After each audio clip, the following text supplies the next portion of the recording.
في البداية صديقي المشاهد الجميل، ما تنساش تحط لايك للفيديو وتعمل اشتراك للقناة وتفعل الإشعارات، ويلا نبدأ. بيبدأ المسلسل مع طارة الرئيس التنفيذي لشركة كازوكي، وبيكون عنده اجتماع في الشركة وبيتكلم عن المنتج الجديد وهو خمر جيناتكو. مش جينات انا وحشة صح؟ لا مؤاخذة. المهم بيقول لمدير الاعلانات انا وصلني انكم جايبين راجل 50 عشان يعمل الاعلان، الكلام ده بجد؟ فبيقول له ايوه، عشان الخمر موجه للكبار في السن مش للشباب، بالعقل كده يعني. فبيتعصب طارة وبيقول له بالعكس، لازم يستدرجوا فئة الشباب عشان الشركة تتطور، لكن بيعترض على كلام كل الاداريين. فبيخبط طارة بايده جامد عشان يسكتوا، وبيقول انهم لازم يعرضوا قيمة جديدة للسوق عشان يتطوروا والمبيعات تزيد، والا هيفضلوا مكانهم محلك سر. وبيقدر يفهمهم بالكلام، وبيطلب من مسؤولين قسم المبيعات يقدموا اقتراحات جديدة برضه، وبينهي الاجتماع. لكن بعد كده بيتكلم مع طارة نائب المدير العام لمجموعة الشركات، وبيقول له ان المدير كاتو قرر ينقله لشركة سازوكي سيستم الفرعية ويسلم ملف مشروع خمر جيناتكو لشخص تاني. فبيتصدم طارة وبيسأله عن السبب، فبيقول له عشان الناس في الشركة مش عاجبهم اسلوبه لانه بيضغط عليهم جامد وبيستعرض عضلاته عليهم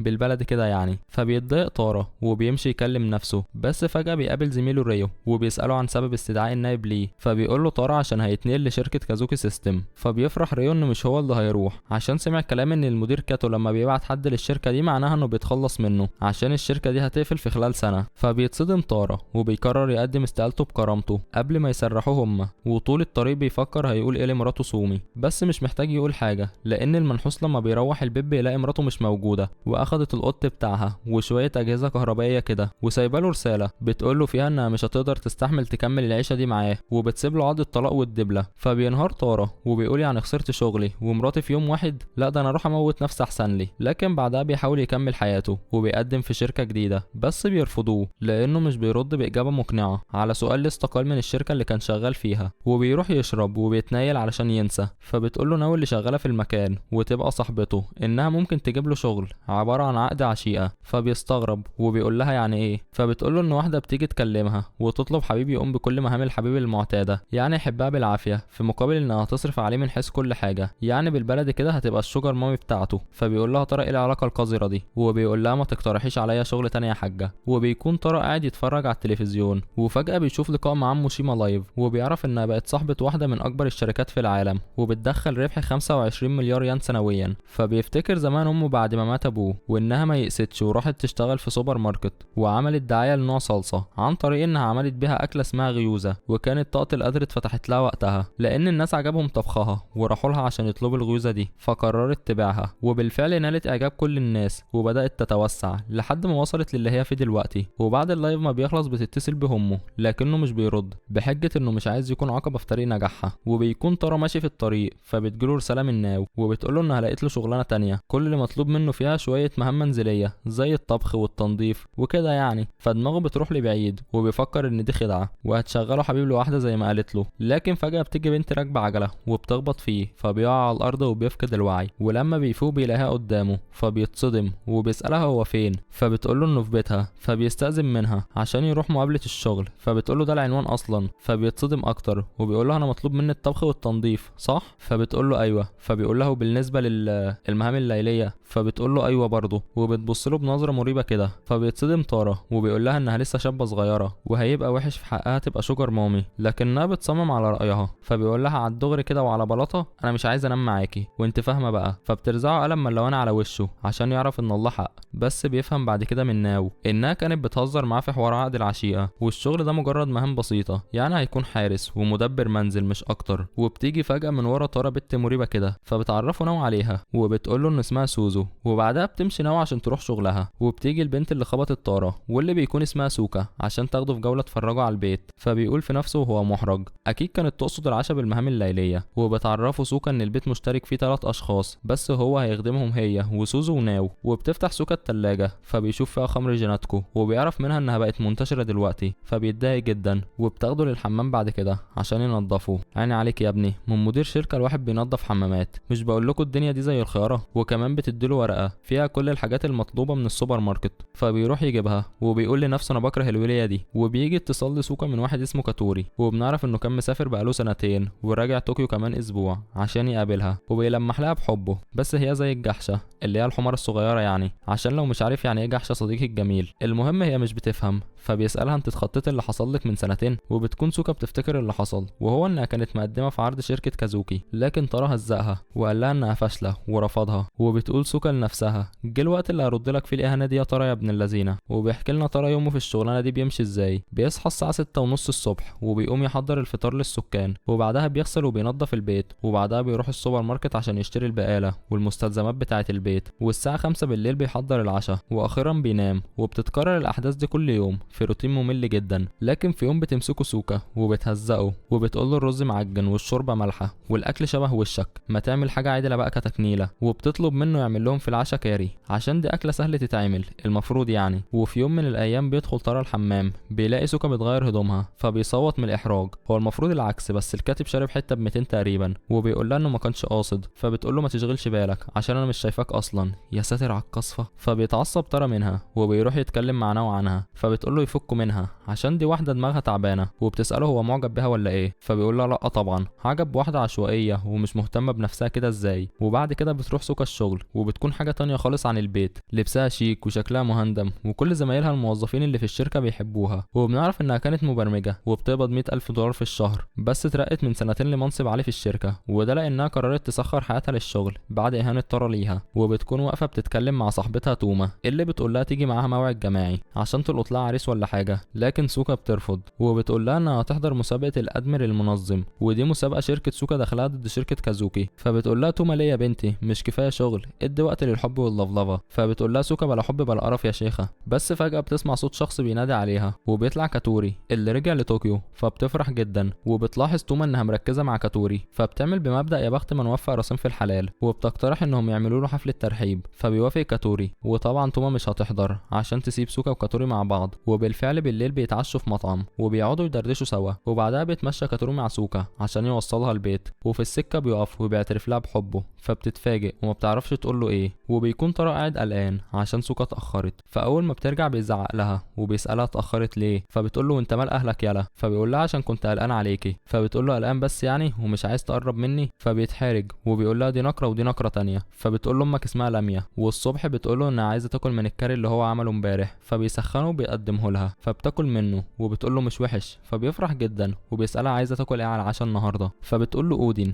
هو انا مش عارف ايه الاودين دي، بس اكيد اكل عندهم. واثناء ما هي ماشيه رايحه الشغل بتقول في نفسها الكاري كان لذيذ بجد. وبتروح الشغل وبتعرف ان شركتها خسرت في مسابقه الادمر المنظم لتصميم المواقع ضد شركه كازوكي. فبتتعصب وبتقول في نفسها انت السبب يا تارا، الراجل الغلبان ده عمل ايه طيب، ده لسه سايب الشغل اصلا. وبالليل بترجع البيت، فبيكون تارا مجهز لها طبق اودين عشان تاكله، لكنها بتقول له مش عايزه وبتبص له بنظره غضب. فبيسالها مالك، لكنها مش بترد. فبيمسك الطبق وبيقول لها لازم تدوقي، ده انا عاملهولك مخصوص. فبتتعصب وبتقول له قلت لك مش عايزه، وبتوقع الطبق من ايده. لكن عشان هي حقيره ربنا بيعاقبها وبيقع على رجلها فبتتحرق. وفجاه بيشيلها تارا بشكل غير متوقع، فبتتصدم جدا وبيروح بقى للحمام عشان يغسل لها رجلها. فبتقول له انت فعلا مش فاكر. فبيستغرب وبيقول لها مش فاكر ايه. فبتقول له من سنتين واحده صاحبتي قدمت في شركه كازوكي وعرضت المشروع بتاعها على المدير واللي هو تارا يعني، لكنه رفضها. فقعدت تعدل عليه كذا مره وراحت تقدمه تاني، لكنه في الاخر رفضها برضه وقال لها انها فاشله وانه مش عايز يضيع وقته معاها. وطبعا هي بتتكلم عن نفسها مش صاحبتها. وبتكمل كلامها ان صاحبتها قررت تسخر نفسها للشغل بعد كده، ولسه لحد دلوقتي فاكره الموقف ده للمدير ومش هتنساه. لكن تارا مش بيفتكر برضه، فمش بيفهم تلميحها. وبيقول لها صاحبتك ما نسيتش ومش هتنسى بسبب الجهد الكبير اللي عملته، انا عارف ده لان ليا تجربه مشابهه. فبتتصدم سوكا جدا،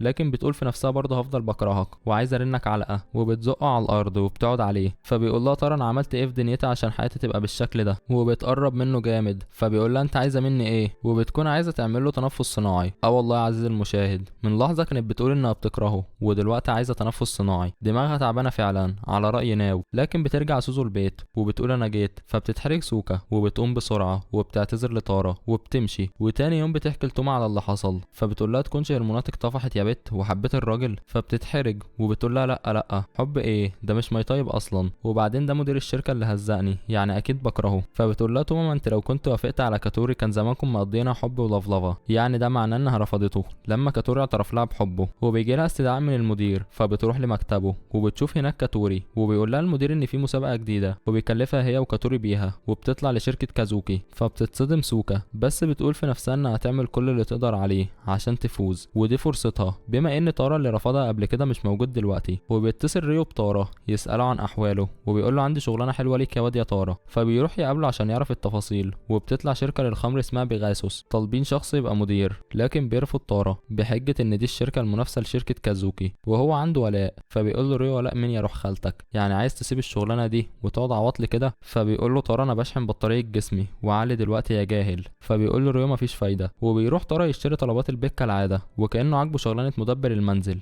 لكن فجاه بيشوف صحابه من الشركه واقفين يوزعوا خمر على الناس وحاجه كده اخر فسق صديق المشاهد. فبيخبي تارا وشه بالكرنبه عشان ما يشوفوهوش. ولما بيرجع البيت بيتضايق جدا وبيقولوا ان لو ما استقالش كان زمانه مع اصحابه دلوقتي. وبيروح الصاله فبيلاقي البنات كلهم قاعدين وبتوري له سوكا منتج جديد لشركه كازوكي وهو خمر بدون سعرات حراريه عشان الدايت. فبيسالها ايه ده، فبتقوله انها صممتها وهتشارك بيها في مسابقه الشركه وبتطلب منه يساعدها بخبراته بما انه كان شغال في الشركه قبل كده، لكنه بيرفض. فبتقوله انت غيران عشان ممكن اتقبل في الشركه اللي كنت شغال فيها ولا ايه؟ وبتقول لها انا ولا وهم اللي طردوه كمان. فبيتعصب تارا وبيقول لهم اولا انا اللي استقلت، ثانيا انا معروض عليا شغل في شركه بيغاسوس. فبتتصدم سوزو وبتقول ده اكبر منافس لشركه كازوكي. فبيقول لها بالظبط، عشان كده مفيش سبب يخليني اساعد. وبيسيبهم وبيمشي وبيروح وبيتصل بريو وبيقول له انا هقبل الشغلانه. فبيقول له الله طب ولا اكره فين؟ فبيقول له ترى لا ولا ماتت وخدت عزاها كمان. وبيقول في نفسه انا هوري الولايه القرشانه دي، وطبعا بيكون قصده على سوكا. وبعد كده بيشوف ترى سوكا مش بتاكل خالص ومهمله في نفسها عشان مركزه في الشغل جامد. فبيحط اكلها في كيس وبيديهولها وهي رايحه شغلها. فبتتفاجئ من تصرفه ده جدا. وفي الشغل اثناء الاستراحه بتطلع الاكل واللي بيكون سوشي وبتاكله فبيعجبها جدا. واول ما بترجع البيت بتشكر ترى على السوشي وبتقول له انه طعمه حلو. وبتشوف في اوضته كتب كتير عن الماليات والمبيعات. فبتقول له انت بتذاكر لمقابله الشغل ولا ايه؟ فبيقول لها لا للشغل نفسه. فبتقول له انت جايب الثقه انك هتتقبل دي منين؟ فبيقول لها لما احط حاجه في دماغي بعملها. فبتقول له انت عيل مستفز يالا وبتسيبه وبتمشي. وبتقول لنفسها انا بكره الواد ده قوي، مش عارفه كنت عايزه اعمل له تنفس صناعي ازاي يخرب بيت الهرمونات وسنينها. وبتحكي لنوع على غرور تارا. فبتقول لها ده مش غرور. وبتحكي لها موقف حصل زمان، كان في طفل متنمر بيضرب الكل وبيهزمهم في القتال بما فيهم تارا. فراح يتدرب لحد ما قدر يهزم الطفل المتنمر ده. يعني باختصار تارا بيكره الهزيمه. وبيروح تارا مقابله شركه بيغاسوس وبيقدم لهم ملف الخطه المستقبليه بتاعته. فبيعجب بها مسؤول التعيينات لكنه بيرفضه. فبيتصدم تارا وبيساله عن السبب. فبيقول الرئيس ان خطته مكثفه جدا وطموحه عالي وده مش مناسب مع قدرات الموظفين اللي في الشركه. يعني حرفيا تارا بيترفض بسبب افراط امكانياته وعشان جامد، زي بالظبط لما سرحوه من شركه كازوكي لنفس السبب برضه. وبيمشي تارا وهو بيكلم نفسه وبيجلد في ذاته من كتر الحزن. وبيرجع البيت بيلاقي كاتوري شايل سوكا على ظهره. فبيتصدم وبيقول حبيبها ده ولا ايه؟ وبيروح يقول له يمشي من هنا، لكن كاتوري بيصمم يدخل سوكا لاوضتها. فبيقول له مفيش رجاله بتخش البيت ده. فبيقول له كاتوري عشان كده انت بتدخله عادي. يا ساتر، تارا جاي يتمرمط في المسلسل ده يا جدعان. وفي النهايه بيخليه تارا يخش وبيروح معاه. وبيقول كاتوري ان سوكا اغمى عليها فجاه في الشغل بسبب ضغطها على نفسها. فبيقول له تارا انا معرفش انت حبيبها ولا مين، بس امشي من هنا دلوقتي. فبيقول له انا مش حبيبها انا زميلها. فبيرتاح تارا. فبيقول له كاتوري انت ارتحت ليه؟ فبيتحرك تارا وبيقول له لا ما ارتحتش، ارتاح ليه يعني؟ فبيقول له كاتوري انا مش حبيب سوكا دلوقتي صحيح، بس هبقى حبيبها قريب لان هرتبط بيها. فبتفوق سوكا من الصدمه سبحان الله. وبيقول كاتوري لتارا انا مش هخسر قدامك. فبيتصدم تارا وبيقول لنفسه هو الواد ده معتبرني المنافس بتاعه على حب سوكا ليه؟ وبعد كده بيستعد كاتوري عشان يمشي. فبيوقفه تارا وبيقول له انه فاهم غلط لان مفيش اي مشاعر من ناحيته اتجاه سوكا وانها مجرد ساكنه وهو بيخدمها. فبيقول له كاتوري ايا كان ايه علاقتكم انا جت في كلامي وههزمك. وبيفتح الباب عشان يمشي. فبيشوف هو وتارا سوزو واقفه في وشهم وشكلهم ما هيخوف. فبيتخضوا هما الاتنين وبيقول اعوذ بالله من الشيطان الرجيم. وبعدها بيهرب كاتوري بسرعه. وتاني يوم بيقيس تارا الحراره لسوكا وبتكون عاليه جدا وعندها دور برد كمان. فبيقول لها ترتاح من الشغل النهارده وهو يروح يجيب لها الدواء. بس بيرن موبايلها وبيكون كاتوري كاتوري وبيسألها ايه الاخبار، فبيرد عليه طارا وبيقوله ان عندها سخونية ودور برد. فبيتنرفز كاتوري وبيسأله انت بتعمل ايه عندك، فبيقوله طارا ان سوكا زورها وجعها وما قدرتش ترد، فرد هو مكانها. فبيقوله كاتوري اوعى تكون استغلت ضعفها وعملت حاجة كده ولا كده يالا. فبيتكسف طارا الخجول وبيقوله انت بتقول ايه يا عم انت، اختشى على دمك. وبيقول طارا لناوي انه اترفض في مقابلة شركة بيغاسوس، فبدل ما تواسيه بتفرح فيه وبتقوله بركة يا اخويا، انا كنت قلقانة هلاقي عبد غيرك نطلع عين اللي خلفوه معانا هنا ببلاش ازاي. وبتبعت سوكا رسالة لطارا يجيب لها يوسفي، فبيروح جري للسوبر ماركت وبيجيبه، وبعدها بتطلب منه كوكاكولا فبيروح وبيجيبها لها، وبعدها ميه فبيروح يجيبها لها برضه، ولا كأنها مراته وبتتوحم. وبيدخل اوضتها وبيلاقيها بتشتغل برضه، فبيقول لها ارتاحي بقى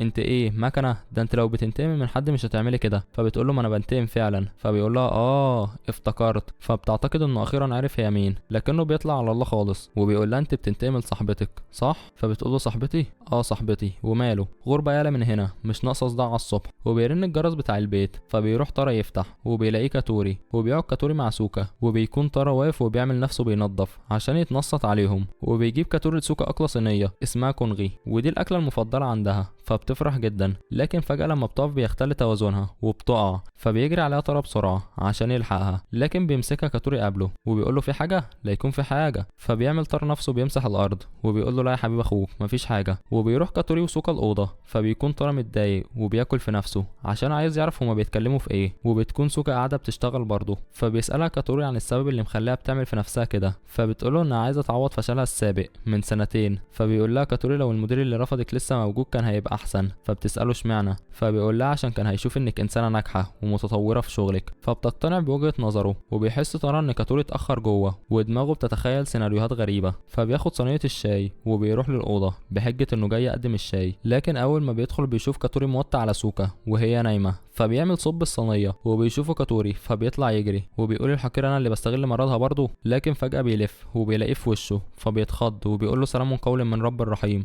انت طلعت منين يا عم. فبيهديه كاتوري وبيقول له ان اللي هو شافه جوه ده كان سوء تفاهم مش اكتر، وهو مستحيل يستغل ضعف واحده مريضه. فبيرتاح طارا وبيدقق كاتوري في ملامحه وبيقول له انا حاسس ان شفتك قبل كده بس مش بيفتكر فين. فبيمشي وبيفضل كاتوري يزورها كل يوم بعد كده. فبيكون طارا متعصب جدا، لا واضح جدا ان مش بيكن لها مشاعر فعلا. وبيروح لها الاوضه وبيلاقي حرارتها لسه عاليه، فبيقول لها انها طول ما هي مش بترتاح الحراره مش هتنخفض. وبيجيب لها عصيده هو عملها وبياكلها لها في بقها، فبتتحرج جدا لكنها بتاكل من ايده في النهايه وبيغطيها عشان تنام. فبتقوله انها مش جاي لها نوم وبتطلب منه يقعد جنبها لحد ما تنام، فبيوافق طارا. وتاني يوم لما بتصحى بتلاقي طارا نايم جنبها واوضتها بقت بتلمع، فبتتصدم وبتقول انا ما قلتلهوش ينظف الاوضه اصلا، هو بقى نايم فجاه كده ليه الواد ده. وبتخف سوكا وبتنزل الشغل تاني، فبيبعت لها كاتوري رساله بيقول لها فيها يحتفلوا النهارده بمناسبه شفائها، لكن بتلمح شات طارا وبتلاقيه ما شافش الرساله بتاعتها غير المعتاد. فبتتصل بيه لكنه مش بيرد، فبتجري بلا تردد من قلقها عليه، واضح انها بتكرهه هي كمان. ولما بتوصل للبيت بتلاقيه فاقد الوعي، وبتعرف انه لقى الدور البرد منها، فبتبعت رساله لكاتوري بتقوله انها هتاجل الاحتفال ليوم تاني عشان طارا تعبان. وبيتكلم كاتوري مع توما عن طارا، فبتقوله انه يبقى الشخص اللي رفض سوكا من سنتين، فبيتصدم جدا. وبتنيم سوكا طارا وبتقوله ارتاح، لكنه بيرفض وبيكون عايز يقوم يعمل مهامه اليوميه. فبتديله محاضره وبتقوله انت دايما كده بتعمل كل حاجه لوحدك وبتتحمل كل حاجه من غير ما تعرف حد عشان ما تبقاش عبء عليهم، لكن ده غلط، انت لازم تقول لحد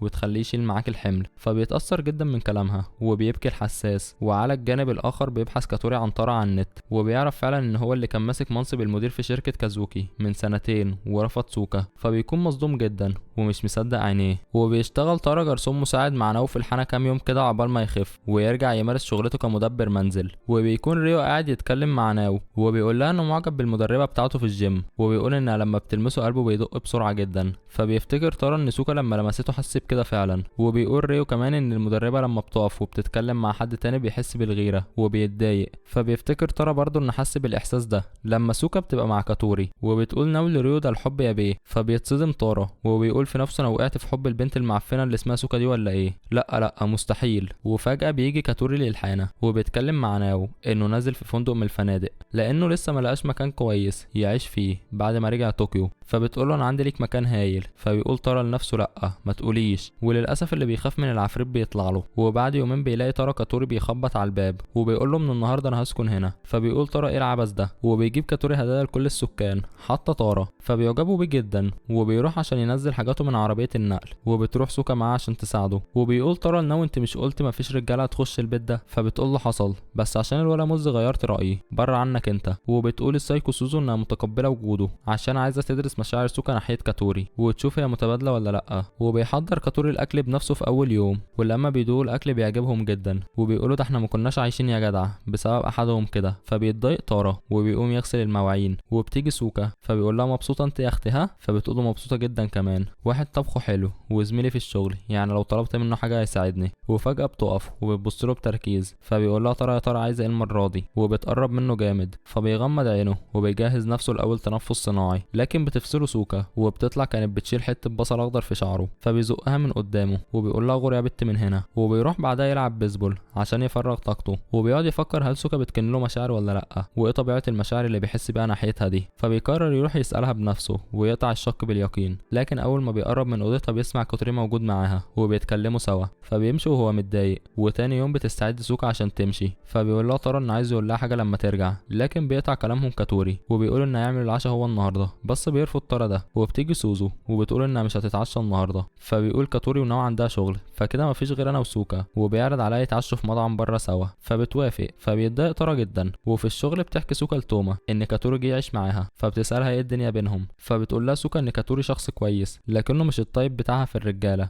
اللي هي عايزه ترتبط بيهم يعني. فبتقول لها توما يبقى البيه مدبر المنزل خطف قلبك. فبتتحرج وبتقول لا مفيش الكلام ده، انا بدات اسامحه سيكا على اللي عمله معايا بس مش اكتر. فبتقول لها توما احب ابشرك واقول لك انك على حافه مستنقع اسمه الحب يا عينيا. وبعد كده بيجي كاتوري يتكلم مع سوكا وبيقول لها مدير شركه كازوكي اللي رفضك من سنتين يبقى تارا. فبتستغرب هو عارف منين، وبتقول له انها كانت ناويه تقول له في اقرب فرصه وبتعتذر له. فبيقول لها انه خايف تتاذي مره تانية. فبتقول له انها تخطت الموضوع خلاص. وبيروحوا الحانه عشان يتعشوا. فبيتضايق تارا وبيقول لهم ما لقيتوش مكان تتعشوا فيه غير ده. فبتقول له سوكا عايزين ننفع ناو مالكش دعوه انت. وفجاه بيجي شخصين وهم تاكو وصاحبته، ودول صحاب تارا السابقين لانهم سمعوا ان تارا شغال جرسون في الحانه دي. فبيستخبى تارا عشان ما يشوفوهوش. وبيقعد توكو يقطع في فروه تارا ويطلع كل القطط الفطسانه فيه وهتك يا اهانه وتجريح. وبتكون سوكا سامعه كل ده وبتتضايق ومش بيستحمل تارا كلامه وبيمشي من غير ما يتكلم معاه. وبيكون صعبان عليه حاله. وبيفتكر المنافق تاكي وهو كان عمال يطبل له لما كان مدير عشان يديله خبراته ويعلمه الشغل. وفجاه بتيجي سوكا فبيتخض تارا وبيقول لها ما تزمري قبل ما تيجي يا حاجه. وبتساله ليه هرب من مواجهه تاكي. فبيقول لها ان ده من الماضي خلاص. فبتقول له انه لازم يواجهه ويقول له اللي عنده. فبيتعصب تارا وبيقول لها وانت بقى مهتمه بيها كده ليه. فبتقول له ما اعرفش الصراحه بس عايزاك تبقى واثق من نفسك زي الاول. وبتمسك ايده عشان يروح يتكلم مع تاكي لكنه بيقول لها انه هيروح لوحده. وبالفعل بيروح لكن بيصدمنا انه مش بيتعارك ولا حاجه. وبيعتذر لتاكي انه كان شخص اناني ومش بيسمع ارائهم وانه اتخلى عنهم في اهم مرحله في المشروع. وقتها بيحس تاكي على دمه وبيبكي وبيقول له انت بتعتذر للشخص الغلط يا غبي، كان لازم تعتذر للاداره وتتخلى عن كبريائك يومها عشان تفضل شغال. انا كان نفسي اشتغل معاك طول العمر. فبيتاثر تارا من كلامه جدا. وبيرجع تارا البيت وبيقول لسوكا انه اتكلم مع تاكي وبيحط راسه على كتفها وبيشكرها. فبتقول له مره واحده فجاه كده انت بتحبني. فبيتصدم وبيتلخبط في الكلام. فبتقول له بس انت قلت انك مش عايز تنام معايا. فبيتحرج وبيقول لها ده كان تعبير مجازي مش اكتر، لكن انا عايز اعمل حاجه تانية بصراحه بس مش هنام. وفي اللحظه دي بيكون كاتوري معدي فبيسمعهم وبيقول له تعمل ايه يا روح خالتك. ومش بيسكت الكاتب على كده، لا ده بيفجرها. لما بنشوف سومي طريقه تارا جت البيت فبيتصدم تارا جدا وبيقول لها انت بتعملي ايه هنا. فبتقول له انا اتنقلت لطوكيو وهعيش في البيت هنا. المسلسل قلب على فيلم هند حرفيا. وبيسال كاتوري تارا الست دي تبقى مين. فبتقول له سومو وهي منشكحه مراته. فبيتصدم كاتوري وسوكا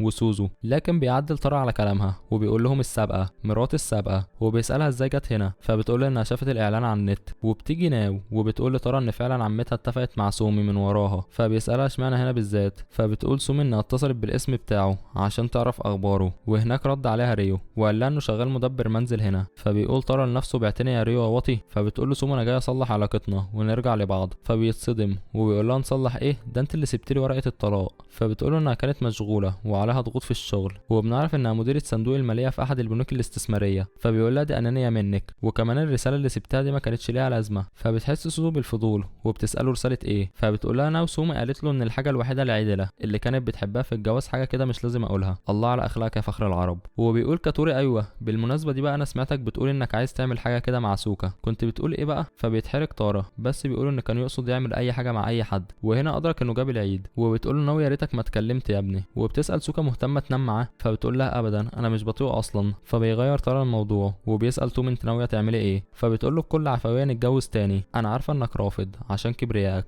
بس هفضل لازالك هنا لحد ما تغير رأيك. فبيقول طارة هي البلاوي دي بتتحدف عليا منين يا رب؟ وتاني يوم بتكون سومي محضرة الفطار. تقريبا كده اي حد بيسكن جديد لازم يستعرض عضلاته في الطبخ، وبينبهر الكل منه ما عدا سوكا اللي بتكون غيرانة فمش بتبين ده. وبتشوف سومي وهي بتساعد طارة وبينهم كيمياء فبتتغاظ جدا. ولما بتروح الشغل بتحكي لتوما عن سومي فبتسألها عاملة ازاي الولية دي. فبتقول لها سوكا سيدة اعمال ومزة وشخصيتها حلوة وبتعرف تطبخ بس كده. فبتقول لها توما يعني مفيش منافسة حرفيا يا عينيا. وبتسألها هتكوني تمام لو طارة اتجوز سومي مرة تانية؟ لكن سوكا مش بتعرف ترد، وبيكون طارة مستغرب وعايز يعرف ليه سومي رجعت بجد. فبيسألها في مشكلة حصلت معاها ولا حاجة، لكنها بتقوله ان مفيش حاجة والدنيا تمام. وبتبعت له سوكا رسالة انها مش هتتعشى النهارده عشان هتشتغل وقت اضافي. فبيقول طارة انه لازم يوضح لها الامور، وبيقول لها في رسالة لما ترجعي لازم نتكلم. وبالليل اول ما بترجع بتروح له فعلا اوضته عشان تكلمه، لكنها بتلاقي سومي فيها وعمالة تظبط هدومه في مكانها. وبتسألها عايزة حاجة؟ فبتقول لها لا مفيش. فبتسألها سومي طارة عامل ازاي هنا؟ فبتقول لها انه بيأدي دوره كويس. فبتقول سومي ان طارة عنده امكانيات كبيرة فخسارة تضيع في مكان زي ده. وبترجع سوكا اوضتها وبتكون بتفكر في كلام سومي ومتضايقة، بس بترمي كل ده على جنب دلوقتي عشان تلحق تجهز العرض بتاعها للمسابقة. وتاني يوم بتقدم العرض بتاعها عن خمر جيناتكو اللي فيها 0 سعرة حرارية. فبينبهر الكل من فكرتها. وبعد كده بتروح توما لبيت سوكا وبتقول لها هي وكاتور انا عايز اطلب منكم طلب مهم جدا، ارجوكم اتجوزوا. فبيتصدموا الاتنين جدا وبيقع طرف الصينية اللي في ايده من قوة الصدمة. فبتقول سوكا لتوما توضح كلامها. فبتقول توما انها مسؤولة عن فريق بيعمل عرض عن شركة للجواز، وبتكون مجهزة في العرض بتاعها 2 عرسان ممثلين، لكن الاتنين بيتعبوا ومش بيقدروا يجيبوا غيرهم عشان مفيش ميزانية. وبتطلب منهم يمثلوا انهم متجوزين. فبيقول كاتوري طالما الحالة طارئة كده انا موافق. وبتوافق سوكا برضه. فبتفرح سومي وبتيجي تقول لهم انها عايزة تشوفهم بفستان وبدلة الفرح، وبتطلب من توما انها تحضر. فبتقول له ماله لو عايزة تبقى حد من الشهود على الفرح كمان مفيش مانع. فبتفرح وبتروح تمسك طارة وبتقول هو كمان هيجي وهيبقى شاهد. فبتدبسه حرفيا. وبيشوف طارة سوكا بفستان الفرح فبينبهر من جمالها. وبيجوا المصورين وبيقولوا الشهود شكلهم حلو برضه. فبتقول سوما عشان احنا متجوزين. فبيقول لها طارة سابقا قلنا. فبتيجي فكرة في بال المصورين وهي انهم يخلوا طارة وسومي يلبسوا هما كمان فستان وبدلة فرح. ولما بتشوف سوكا سومي بفستان الفرح بتتصدم من جمالها. وبيكون طارة نفس الكلام بس بيخبي مشاعره وبيقول مش وحش. فبتضحك سومي وبتقول انت محرج ولا ايه؟ فبيقول لها مفيش الكلام ده. وبيكون طارة وسوكا لوحدهم. فبيسألها عملت ايه في العرض. فبتقوله انها بذلت كل جهدها وهتفوز مهما حصل. وبتسأله كان عايز يتكلم معاها في ايه. فبيقول لها انا مش عايز اعمل اي حاجة مع اي حد، انا عايز وقبل ما يكمل بيشوف سومي فمش بيكمل كلامه. وبتستغرب سوكا جدا. وبعد كده بيتم تصوير العرض اولا للعروسين كاتوري وسوكا، وبعدها بيجي دور الشهود. لكن اثناء ما بيسأل القس سومي قسم الجواز اللي هو هتفضلي تحب جوزك لاخر العمر في السراء والضراء والكلام ده كله يعني. بتكون سومي بتعيط. فبيستغرب طارة جدا دموعها دي بسبب ايه. وبالليل لما بيروح بيسألها عن الموضوع ده. فبتقوله انها افتكرت يوم جوازهم وبتعترف له انها كانت سعيدة جدا وهما متجوزين وانها ندمانة على قرار الطلاق ده اشد الندم. وبتغير كلامها وبتقوله انت ليه هنا؟ في اماكن كتير مناسبة لامكانياتك، ارجوك ارجع لشخصيتك القديمة اللي هي مليانة ثقة. وبينتهي كلامها بانها بتطلب منه يديها فرصة ويبداوا من جديد. وبتقرب منه عشان تغريه. وفي نفس اللحظة بيقول كاتوري لسوكا انت بتحب طارة؟ فبتتحرج وبتقوله لا ده مش حب. فبيقول لها لا حب، انا شفت نظراتك ليه النهارده وعرفت من عينك لان العين ما بتكدبش، بس انا مش مهتم بكل ده وبرضه بحبك. وبيقرب منها وبيحضنها. لكن بتدشمل سوكا اللحظه الرومانسيه دي وبتقول انها مش بتكن له مشاعر. فبيعتذر لها على اللي حصل. وعلى الجانب الاخر بيبعد طارة عن سومي وبيقول لها ان الشخصيه القديمه اللي هي عايزاها دي مش هترجع. فبتقول له ده مش صح وبتقرب منه وبتحضنه. وفي اللحظه دي بيكون وصل كاتوري وسوكا البيت وبيشوفوهم. فبتتحرك سومي وبتقول له انها مش هتستسلم وبتمشي سوكا هي كمان. فبيقول له كاتوري انه بيكره الرجاله اللي زيه ومش بيطيقهم لانهم بيخلوا الستات يجروا وراه ويحسوا بعدم الامان. فمش بيقدر طارة يرد عليه لانه عارف انه عنده حق. وتاني يوم الصبح بيلاقي طارة نفسه نايم في الصاله. فبيروح لاوضته وبيتصدم لما بيلاقي هدومه وحاجته كلها بره. وسوم استولت على الاوضه. فبيسالها هي بتعمل كده ليه. فبتقوله انها مستاءه منه عشان اهمل نفسه وتخلى عن امكانياته وجه هنا، وكل اللي بيعمله انه شغال خدام عند ناس تانيين ومش قادر يرجع لشخصيته القديمه حتى.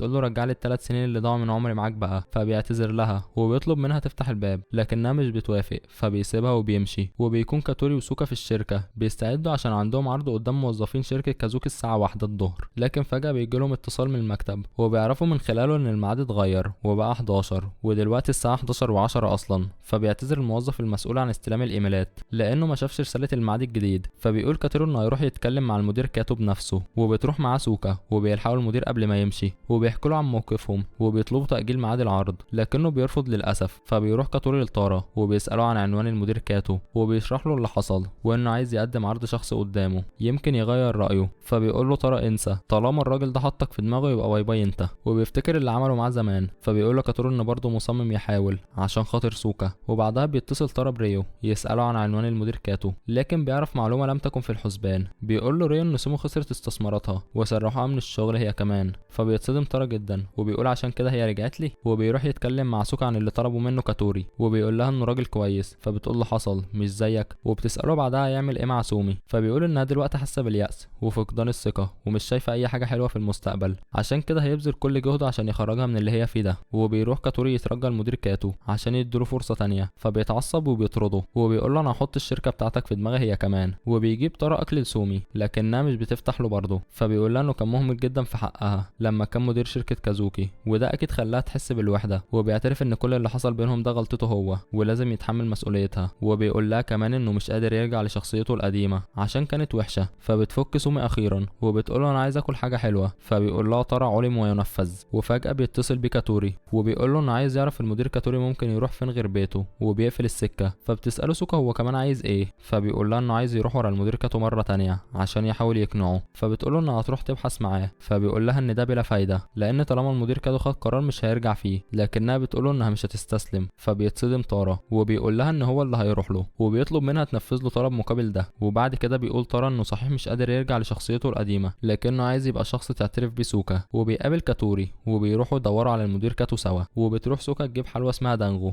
عشان تديها لسومي وبتقول لها ان طارا طلب منها ده. فبتفرح سومي جدا لانه لسه فاكر الحلوى اللي هي بتحبها. وبيروح كاتوري وطارا للساونا لانه عارف ان المدير كاتو بيحبها. ولما بيشوف طارا بيتصدم جدا وبيقول له انت عصبتني يومها لانك استقلت بدون سبب من غير ما تعتذر حتى. فبيقول له طارا انه كان غلطان وقتها وندم جدا على قراره لكن دلوقتي هو مش ندمان. فبيقول له انت مهتم بالعرض بتاع سوكا وكاتوري ليه وانت مش مستفيد حاجه. فبيقول له طارا عشان خاطر شركه كازوكي انا شفت الخطه بتاعتهم وكانت مفصله جدا فهتفيد الشركه بكل تاكيد. فبيوافق اخيرا المدير كاتو يديهم فرصه تانية وبيقول لكاتوري ميعاد العرض بكره الساعه 11 ما تتاخروش. فبيفرح كاتوري جدا.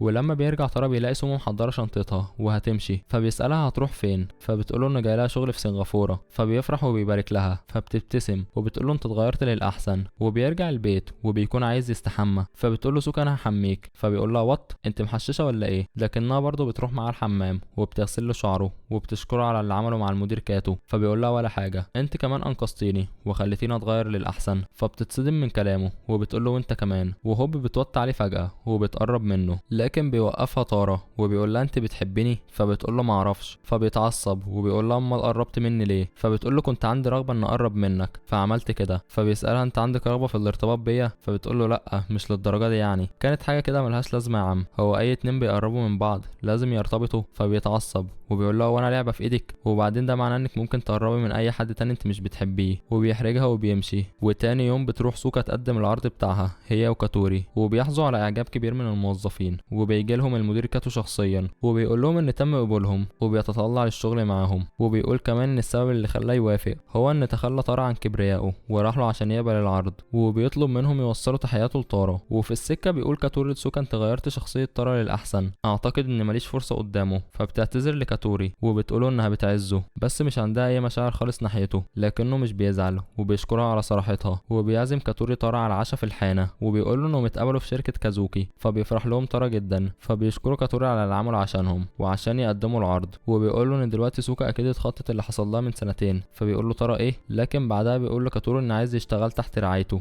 عشان ياخد من خبرته. وبيحضنه وبتيجي ناو وبتشوفهم. فبتقول لا قله الادب والالوان دي مش عايزينها. ولما بيروح طارا البيت بيقعد يفكر في كلام كاتوري ان سوكا اتخطت اللي حصل لها من سنتين وبيربط كلامها بكلام سوكا عن صاحبتها. فبيشك ان الشخص ده. فبيروح وبيتصل بتاكي وبيساله عن المتقدمين بعروض من سنتين ايام ايام ما كان مدير شركة كازوكي. فبيبعت له تاكي ملف باسماء المتقدمين وبيشوف اسم سوكا موجود، فبيفتكر اليوم ده وبيفتكر الموقف بالتفصيل، فبيتصدم جدا وبيقول ان سوكا كانت تقصده هو لما قالت انها عايزة تنتقم، وبيقول هواجهها ازاي بعد كده. لكن بتقطع حبل افكاره سوزو اللي بترجع البيت، فبيسألها لو شخص غلط يعمل ايه، فبتقول له يعتذر ثم يعتذر ثم يعتذر. فبيقرر يسمع كلامها وبيسافر مخصوص للبلد اللي هي فيها سوكا، وبيروح لها الفندق وبيقول لها انه افتكر اللي حصل من سنتين، وبيعتذر لها على الاذى النفسي اللي مرت بيه بسببه، وبيطلب منها تسامحه. فبتقول له انها كانت بتكرهه اول ما شافته في البيت اول يوم، لكنها دلوقتي ادركت ان مقابلتها ليه والتهزيء اللي شافته منه كان السبب في تغيرها للاحسن وانها توصل لمستواها الحالي، وبتسامحه على اللي فات وبتعتذر له هي كمان على تلاعبها بمشاعره. فبيقول لها ترى انا بحبك وهخليكي تقعي في حبي، وبيقرب منها وبيفضلوا يلزقوا مع بعض شويه، وبعد كده بيرجعوا الفندق ومش بيكون فيه غير اوضه واحده. فبيضطر ترى يبات مع سوكا وبينام جنبها على السرير، وهو محرج جدا منها لكنها بتكون اجرأ منه وبتقرب وبتفضل تلزق فيه تاني. الحته ام 200 شكلها لسه مأثره على الكاتب،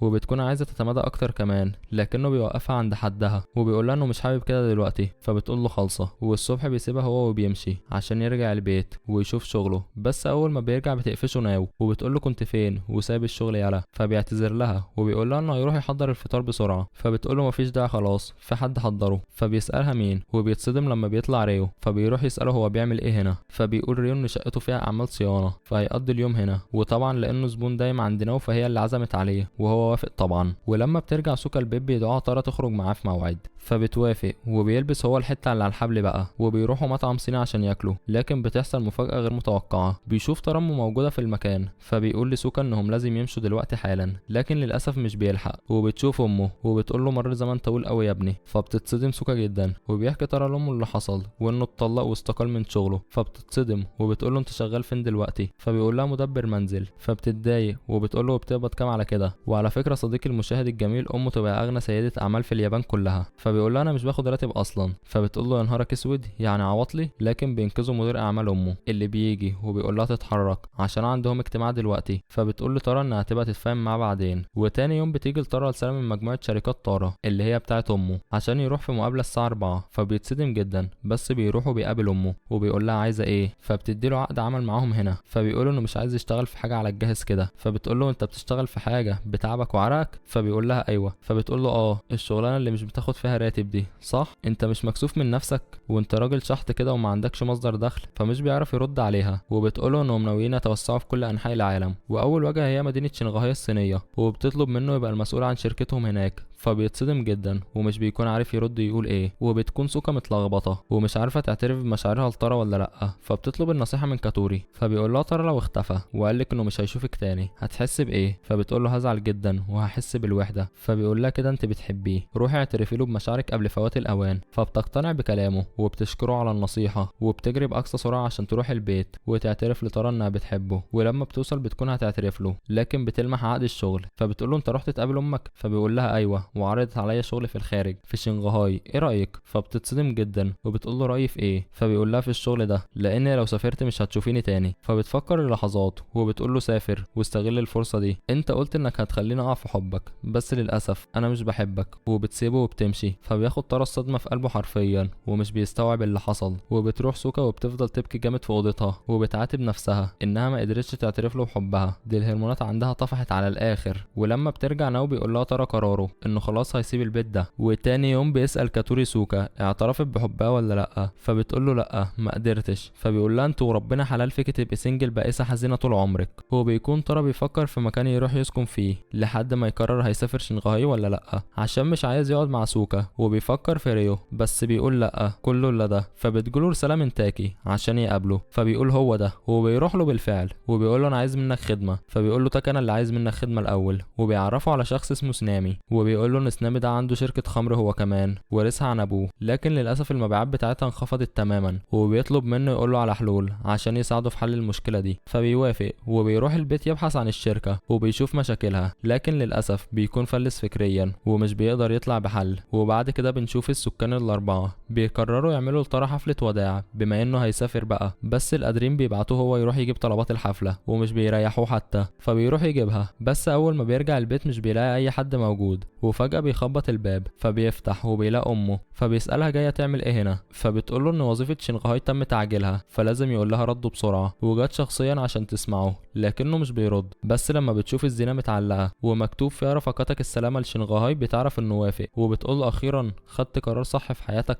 وبيرجع السكان وبيتصدموا لما بيعرفوا ان سيدة الاعمال شيما تبقى ام طارة، وبيتجمعوا كلهم وبيحتفلوا بوداع طارة، وبتقدم له سوكا هدية وهي مريالة مطبخ. فبيقول لها ايه ده، فبتقوله ان على الرغم انه ما كانش بيعرف يطبخ كويس بس كان بيبذل جهد كل يوم، وده خلاها تحب شكله بمريالة المطبخ. فبيتصدم طارة، وبعد كلامها ده بيقول لامه انه غير رايه ومش عايز يشتغل في شنغهاي ولا في شركتها عموما، دي مريالة مطبخ دي ولا عمل، ده الواد كانه اتسحر له. فبتتعصب امه وبتقول له هتفضل شغال عواطل كده من غير راتب. فبيروح يجيب ملف فيه خطة لتحسين وضع البيت وزيادة ارباحه وميزانيته، وبيديه لناو وبيطلب منها تعينه كمدبر منزل بشكل رسمي وبمرتب. فبتقول له امه والمرتب ده هيكفيك عشان تعيش؟ فبيقول لها ان في اوقات فاروق هيشتغل شغلانه تانية وهي مستشار مالي عشان يستفيد من خبرته وينصح اصحاب الشركات، لكن امه مش بترد عليه وبتديله ظهرها. فبيقول لها انها ممكن تكون شغلانه مش قيمه، لكنه من ساعه ما جه هنا وهبقى محترم اكتر وادرك نقاط ضعفه وتقبلها وبقى راضي بشخصيته الجديده. فبتتصدم امه وبتبص له اخيرا، وبعدها بتروح عند التلاجة تطلع شويه حاجات منها وبتقوله طالما انت مصمم تبقى مدبر منزل على الاقل اعمل لهم الغوزه اللذيذه بتاعتي. فبيفرح جدا وبيروح عندها عشان تعلمه، وبيكونوا مبسوطين جدا مع بعض. وبالليل بتتمنى له امه النجاح وبتمشي وبتتمشى سوكا مع طارة وبتسأله انت مش ندمان؟ فبيحضنها وبيقول لها انا مش ندمان ومش هندم على اي حاجة تانية. وبنشوف في النهاية ان كل حياته بقت سعيدة. طارة بقى مدبر منزل بشكل رسمي ومستشار مالي وبيكسب دخل كويس، وسوكا شغالة كويس في شركتها هي كمان، وكاتوري اتعاقد مع مجموعة شركات طارة، وريو جلبت عشان يسكن مع الشلة، وبيعيشوا كلهم في سعادة. وبينتهي المسلسل. وفي النهاية صديقي المشاهد الجميل ما تنساش تحط لايك للفيديو وتعمل اشتراك للقناة وتفعل الاشعارات عشان توصل لكم فيديوهاتنا اول ما تنزل. سلام.